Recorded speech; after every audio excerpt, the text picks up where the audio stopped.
Breaking news at this hour from the Supreme Court. The High Court rejecting the Trump administration's request to avoid paying $2 billion to contractors of USAID, the agency in charge of foreign aid. Joining us now, former U.S. Attorney Joyce Vance. Joyce, it's great seeing you. This was a 5-4 decision. What's your reaction to this? Well, it's important to understand what this is and isn't. It's an early procedural skirmish in this case. The district court entered a temporary restraining order, and it simply says that while the court is deciding larger issues, the status quo has to stay in place. That status quo involves ongoing payments.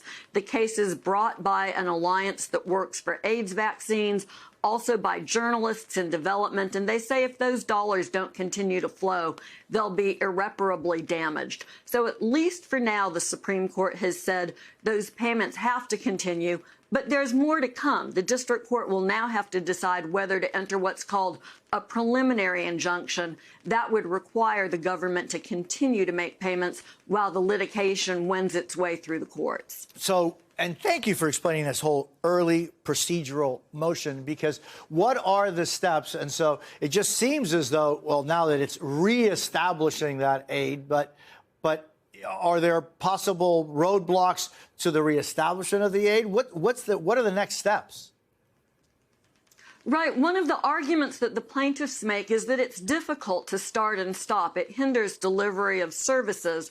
But the 4 justices on the Supreme Court, Justice Alito wrote the dissenting opinion, who say that the court erred by ordering the aid resumed, said this is really less like an early procedural stage in the case and more like a somewhat later stage, because the government is being forced to pay out money that it won't be able to regain after the fact.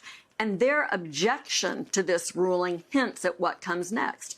There will, in fact, be there will be a re-up on these payments. They will go out. Services will continue that provide stability abroad for many of these important programs.